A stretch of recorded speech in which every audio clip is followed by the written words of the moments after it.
सभी भक्तों को मेरा सादर प्रणाम। आपका मेरे चैनल आपकी किस्मत भोलेनाथ के हाथ में हार्दिक स्वागत है। तो भक्तों, आज मैं आपके लिए संपूर्ण शिव महापुराण से रुद्र संहिता षष्ठम खंड त्रिपुरासुर का वर्णन लेकर आया हूँ। तो सभी भक्त इस वर्णन को प्रेम से सुने। तारकासुर का वध हो जाने पर तारक के 3 पुत्र पृथ्वी पर तपस्या करने लगे। उसमें विधुनमाली और तारकाक्षु तथा छोटा कमलाक्ष था। ये तीनों महाबली, जितेंद्रिय और देवद्रोही थे। तीनों ने सुमेरु पर ब्रह्मा जी को प्रसन्न करने के लिए तप किया। उनके हजारों वर्ष घोर तपस्या करने पर ब्रह्मा जी प्रकट हुए तो उन्हें प्रणाम करके वे बोले, हे देवेश, यदि आप हम पर प्रसन्न हैं तो सभी प्राणियों से अवध्य कीजिए। हम अजर अमर रहकर और निवृत्त रहकर चाहे तो त्रिलोकी का वध करें, ऐसा वर दीजिए। तब ब्रह्मा जी ने शंकर जी का स्मरण करने को कहा, तुम अमरता छोड़कर कोई दूसरा वरदान मांगो, क्योंकि कोई भी प्राणी अमर तो होता ही नहीं। फिर वे दैत्य बोले, प्रभु, हमारे पास ऐसा कोई दुर्ग नहीं है जिसमें शत्रु न प्रवेश कर सके। ऐसे 3 पुरों का निर्माण करा दीजिए जिसमें धन संपत्ति के सभी सुखदायक साधन हों तथा वह देव दानवों के द्वारा तोड़ा ना जा सके तथा अजय हो। तब ताराक्ष ने स्वर्ण का, कमलाक्ष ने चांदी का तथा विधुनमाली ने लोहे के पुर के निर्माण की प्रार्थना की। ब्रह्मा जी ने कहा, ऐसा ही हो, और कहा कि तुम शिव जी के अतिरिक्त अन्य से मारे भी नहीं जा सकोगे। ब्रह्मा जी ने उनके लिए तीनों पुरों के निर्माण का आदेश दिया। तीनों पुर उनकी मांग के अनुसार निर्माण हो गए। एक स्वर्ग में, एक आकाश में, एक पृथ्वी पर स्थित हुए। तारक के ये तीनों पुत्र अपने अपने पुरों में आनंद भोग करने लगे।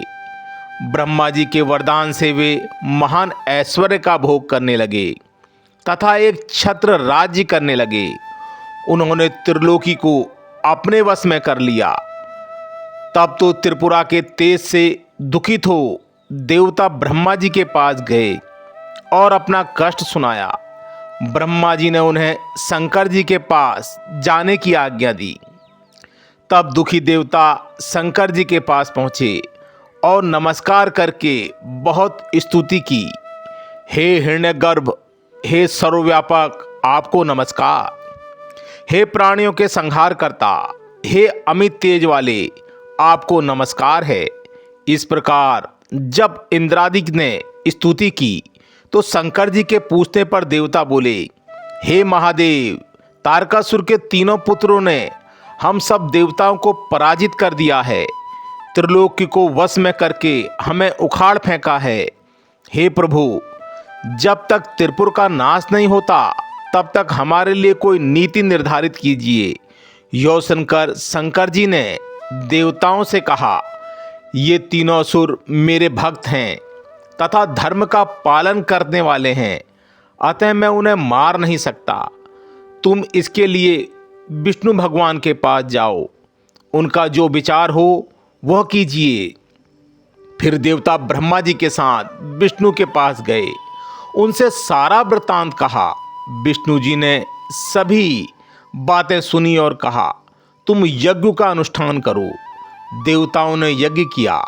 उस यज्ञ से एक महान शरीर वाला, शूल आदि धारण किए हजारों भूतगण पैदा हुए।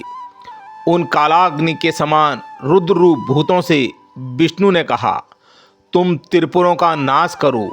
विष्णु की आज्ञा से वे भूतगण वहां गए, परंतु पैरों में प्रवेश करते ही वे सभी असुरों के प्रभाव से भस्म हो गए। बचे हुए भूलों से विष्णु जी ने निवेदन किया। तब विष्णु ने कहा कि इन असुरों के द्वारा शिव पूजन तथा धर्म कर्म किया जाता है, अतः ये अवध्य हैं, इनका प्रथम धर्म और शिव पूजन नष्ट करो, तब कार्य बनेगा। फिर उन्होंने देवगणों को भेज दिया और स्वयं उनके हित चिंतन में लग गए। इसके पश्चात भगवान ने एक नास्तिक पुरुष को प्रकट किया जिसके मलिन वस्त्र थे और सिर मुड़ा हुआ था। उसका नाम प्रभु ने नास्तिक रखा। उसके एक हाथ में काठ का पात्र था तथा दूसरे हाथ में झाड़ू थी। वह अपने हाथ से खुला वस्त्र लिए, मुख में वस्त्र लपेटे विष्णु भगवान के सामने खड़ा हो गया। विष्णु जी ने कहा कि तुम मेरे अंग से उत्पन्न हुए हो, अतः तुम मेरे कार्य करने के योग्य हो। तुम्हारा मुख्य नाम अरिहन होगा। तुम बड़े मायावी हो, अतः तुम 16,000 श्लोकों वाले ऐसे शास्त्र का निर्माण करो जो वर्ण आश्रम धर्म से विवर्जित हो, जिसमें अभ्रंश शब्द भी भरे हों तथा कर्म विवाह आदि भी वर्णित हो। ऐसा कहकर विष्णु भगवान अंतर्ध्यान हो गए तथा मुंडी ने भगवान की आज्ञा से अपने अनेक शिष्य भी बनाए। उन्हें वही मायामय अपना शस्त्र पढ़ाया। अब उसके 4 शिष्य हो गए। उन चारों ने पाखंड धर्म अपनाया। हाथों में पात्र ले नाक पर कपड़ा लपेटे इधर उधर विचरने लगे। हाथ में छोटी सी झाड़ू ले ली और जीव हिंसा के भय से धीरे धीरे पैर रखने लगे। इसके पश्चात उन्होंने त्रिपुर के नगर को प्रस्थान किया। वहां जाकर उन्होंने अपनी माया फैला दी और बालकों को मोहित किया, परंतु शिवजी के प्रभाव के कारण वहां उनकी माया सहज ही नहीं फैल पाई। तब नारद जी उनके साथ त्रिपुर के नगर में गए और त्रिपुरपति से मिले। तब मोहित होकर त्रिपुराधीश उन ऋषि मुनियों से दीक्षित हो गए। सभी त्रिपुरवासी भी उस मुंडी से दीक्षित हो गए। इस प्रकार सारा त्रिपुर उनके द्वारा क्षण मात्र से मायामय हो गया। तो भक्तों, यहाँ पर यह अध्याय मैं यहीं पर समाप्त करता हूँ। अगले अध्याय में त्रिपुर वध की प्रार्थना और शिवव्रत की रचना लेकर आऊँगा। तो भक्तों, यहाँ पर यह अध्याय यहीं पर समाप्त होता है। हर हर महादेव, हर हर महादेव।